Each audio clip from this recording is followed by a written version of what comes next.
Dante's Boxing Nation, what's going on, guys? So as I was finishing up my last video reporting the news that PBC has snatched up all of Canelo Alvarez's Mexican dates, this news broke that Canelo Alvarez has announced that he is no longer planning on fighting Bivol next. Instead, he wants to take a tune-up. And according to the report, he's going to target Dimitri Bivol in September instead of May. Boy, I'm telling you, things are not looking good for Canelo Alvarez right now. They're not looking good for him at all. This move makes him look bad for so many reasons. Because if he wasn't going to take the Bivol fight, he could have focused on fighting his mandatory at 168, David Benavidez. He could have worked on making that fight before David Benavidez agreed to fight Caleb Plant. Or he could have pursued a Jamal Charlo fight, which obviously would have been huge. Another reason this makes Canelo Alvarez look bad because he didn't even try to make the fight. I'm talking about the Bivol fight, the rematch. It's not like he negotiated the fight like Spence and Crawford have been negotiating for months and months. Canelo has zero interest in taking the fight. Canelo Alvarez is using the wrist injury that he had as an excuse for why he needs a tune-up bout, claiming that he wants to test it out before he fights Bivol. But the wrist injury that he had was just calluses on his wrist. And according to Canelo Alvarez, he had been fighting for years with those same calluses on his wrist.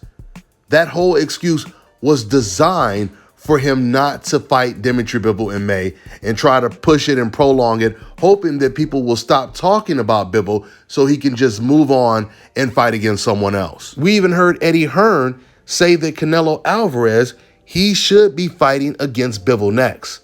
So now Canelo Alvarez is going against his biggest ally's wishes.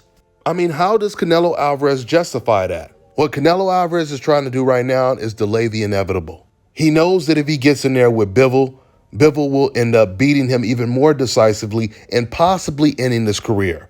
After Canelo Alvarez just seen what Bivol did to a much, much bigger Gilberto Ramirez, he honestly knows he has almost no chance of winning that fight. I told you guys before, Canelo Alvarez is treating the Bivol fight like it's a court date where you're ordered to turn yourself in as soon as you arrive. No warnings, no probation, just straight jail time. Canelo is truly starting to become the El Chapo of boxing.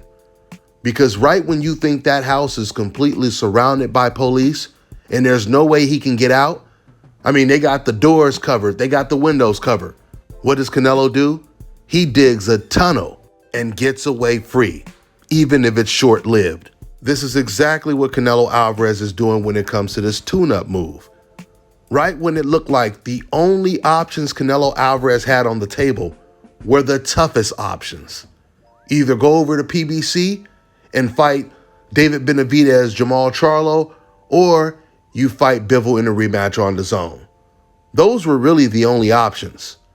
And still, Canelo Alvarez, he found an easy way out. But I already told you guys in my last video that PBC has already snatched up the Mexican dates. So the question is, what network is Canelo Alvarez going to have this tune-up on?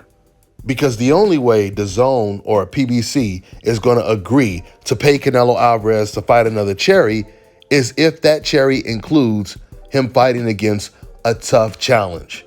Meaning, they'll say, okay, we'll go ahead and let you fight that cherry, Canelo Alvarez, but you have to sign this 2-fight deal that you will agree to fight Dimitri Bivol or David Benavidez in your next fight. That is the only way the big networks are going to pay for Canelo to fight against another cherry. Canelo is willing to do whatever it takes to avoid the best competition in his own division.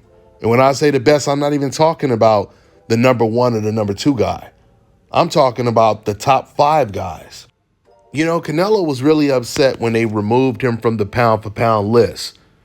But yet, he's not showing any type of urgency to prove that he is pound-for-pound one of the best fighters in the world. This is usually when fighters go out of their way, when they feel that they're not getting the credit that they deserve. That's the reason why Devin Haney said he wants to fight Lomachenko more than anyone else, because he says he believes that fight will give him the credit that he deserves, because he sees the way old media praises Lomachenko. Canelo Alvarez's mentality is the complete opposite of that. It's going to really be interesting to see what Canelo Alvarez does in the next couple of fights, because I don't think he wants to fight any of the dangerous guys that, once again, PBC or DAZN wants to match him up against, which would be against Bivol, David Benavidez, or even David Morrell. Something else you guys have to understand: the more tune-ups Canelo Alvarez does, the more pressure will be put on him to also fight his mandatories. So if Canelo Alvarez is talking about having a tune-up in May and fighting Bivol in September, that means Canelo Alvarez has already accepted that he's going to vacate his WBC title to David Benavidez, because Canelo knows that the WBC, they just ordered that fight. And then you also have David Morrell, who's going to be his mandatory really soon as well, because he's the regular WBA champion. And you know the WBA, they've been consolidating all of their belts. So the longer Canelo Alvarez delays things, the bigger the debt becomes. See, old media, they had spoiled Canelo Alvarez for so long that Canelo is used to fighting cherry picks and being praised for it. But things are far more different when you take another L and you get completely dominated, because it becomes harder for old media to justify trying to praise Canelo when he's getting beat in dominant fashion. So if Canelo really wants to, he can just continue to fight tune-ups for the rest of his remaining career. But all it's going to do is further prove how overrated he's been his entire career. Canelo Alvarez continues to prove that he has zero confidence in his ability. Canelo, he loves to repeat his fans' talking points and say things like, "I've earned the right to fight whoever I want." But if you're in a position to fight whoever you want, that means you have an opportunity to have one of the greatest resumes of all time, if you can beat those guys, right? But instead, with you having these options to fight whoever you want, you decide to fight none of them. You decide to fight the weakest link all the time. And then when you're forced to take one of those tough fights, it's not because you chose it, it's because you were pressured into taking the fight. Just like Canelo was pressured into taking the first Bivol fight. The way Canelo Alvarez is moving right now, it's going to be really interesting to hear what Canelo Alvarez says after his tune-up fight.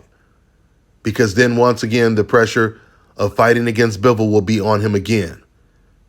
And how is he going to justify another tune-up bout after that?